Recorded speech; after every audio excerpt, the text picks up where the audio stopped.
Yesterday I featured my Beatles CD collection. Today, part two, I'm going to be featuring my Beatles vinyl collection. Come on in and have a look.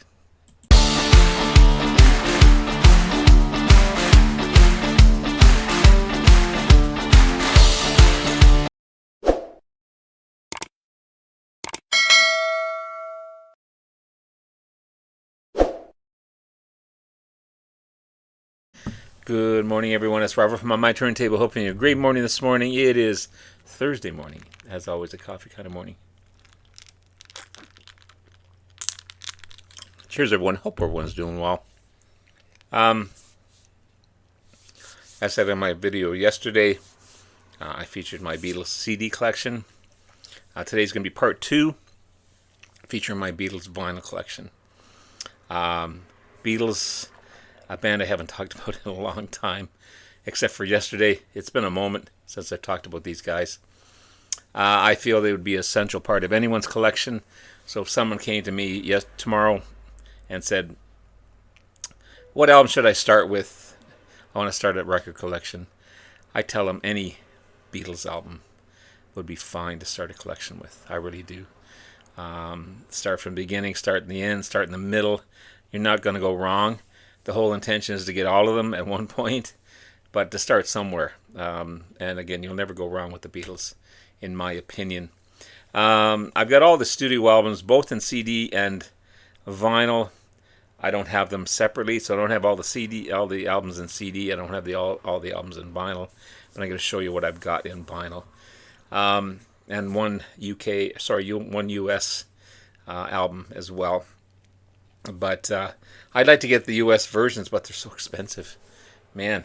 But starting with the Beatles, this still has the remastered. I think this was 2000. Sorry, someone wanted to drive down the road really fast. 2009, yeah, 2009 remaster of these albums. Yeah, the second album by the band, 6 months after the debut, on November 1963. This one came out. It won't be long. All I've got to do, All My Lovin', Please Mr. Postman, Roll Over Beethoven, You Really Got a Hold on Me with that shuffle, I Want to Be Your Man. Great stuff. Great stuff. This is Beatles for Sale. The boys looking really tired there. This is the fourth album by the band, December 4th, 1964. It was kind of a departure from their normal upbeat stuff that they put out previously, as the boys were just exhausted from touring, being part of that worldwide phenomena that they went through in 64. And still, overall, a decent album, but most people rank this as one of their least favorite albums by the Beatles, and I can see that, but here they are there. And this is the US counterpart, or companion, I guess if you call that. This is the only US copy I have. This is Beatles 65, issued in the US and Canada, December 1964. The alternative to Beatles for Sale. This one's got No Reply, I'm a Loser, Babies in Black, Rock and Roll Music, I'll Follow the Sun, Mr. Moonlight, Honey Don't, I'll Be Back, She's a Woman, I Feel Fine, and Everybody's Trying to Be My Baby. It's in decent shape. This one's given to me by a friend of mine, and he questioned it afterwards. He said, "Did I give you something I shouldn't have?" Maybe he was thinking maybe it was worth something. I really don't know. I don't collect for the worth, but it could be. It's in decent shape. It's not 100% perfect, but it's in pretty decent shape for sure. So there's that. Then I have Help, the fifth UK studio album and soundtrack to their film with the same name, August 6, 1965 on Parlophone. You got Help, Night Before, You Got to Hide Your Love Away, Ticket to Ride, Act Naturally, Tell Me What You See, I've Just Seen a Face Yesterday, Dizzy Miss Lizzie. There's the boys there. Ringo with his cowboy hat on. We'll see that again soon.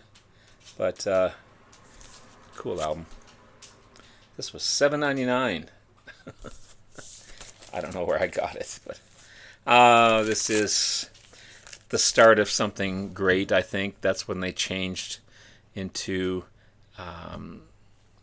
that greatness period, in my opinion. December 3rd, 1965, Rubber Soul, again with the hype sticker on here. Again, the beginning of artistic achievement by the band. Some really different songs from their previous stuff that they released. Drive By Car, Norwegian Wood, You Won't See Me, Nowhere Man, Think For Yourself, I'm Looking Through You, I Need Somebody, Run For Your Life. This is, there's George sporting his cowboy hat again. But great album. In most days, this is my favorite. This is Revolver, the 7th album, 1966 release. One of the greatest and most influential albums in the history of modern music. It's all about the musical style of the album, the diverse sounds, lyrical content. It's just amazing. Eleanor Rigby, Taxman, Love You Too, Yellow Submarine, Good Day Sunshine, Dr. Roberts, Got to Get You Into My Life. I also have the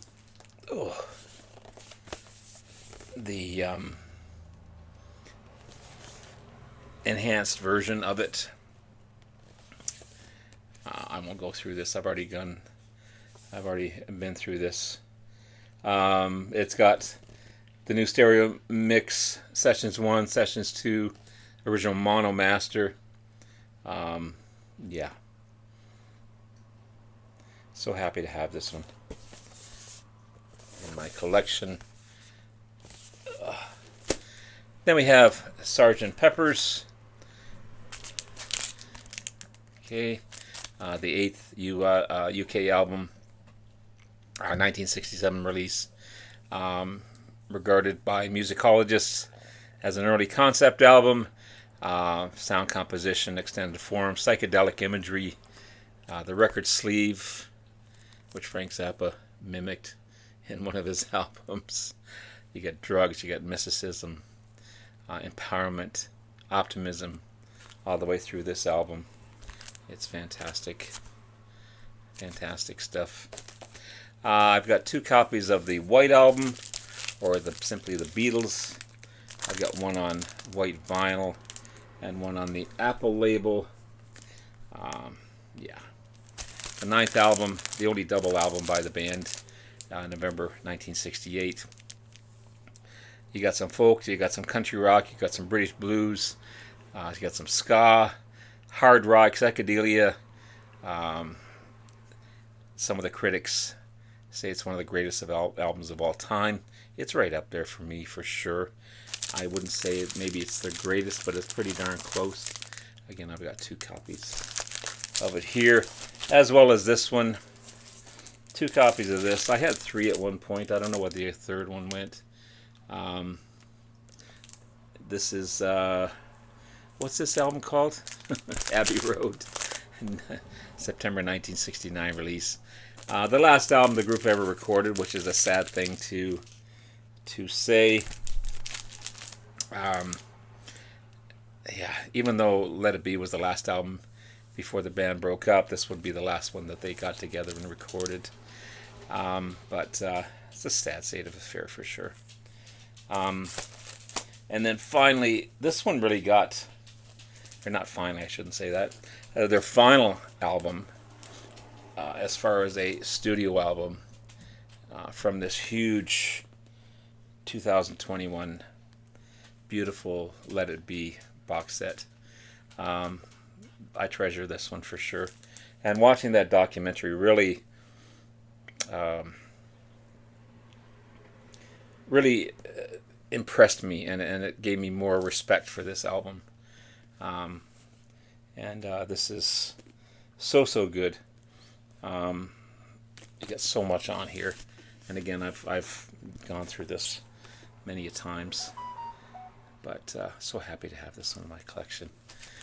And then I have the Ron Howard film and soundtrack, 8 days a week, live at the Hollywood Bowl. This was the 2016 release, yeah, 2016. All kinds of stuff on this one. Twist and Shout, She's a Woman, Dizzy Miss Lizzie, Ticket to Ride, Boys, Hard Day's Night, Help, All My Lovin', You Can't Do That, I Want to Hold Your Hand, Everyone's Trying to Be My Baby. Just a great stuff. I love that film. I wish I could watch it again. I haven't seen it in a while. But Ron Howard did a great job in the film. And finally, the remastered, or sorry, not the remastered. These are the originals, reds and whites. I have the remastered on CD. These are the originals, the blue album, the red album and the blue album. Originally released 1973. Yeah, 1973. Both of these were released in 1973. So, sorry for the glare. So there you have it, guys. There's my Beatles vinyl collection. Have a look at my CD collection as well.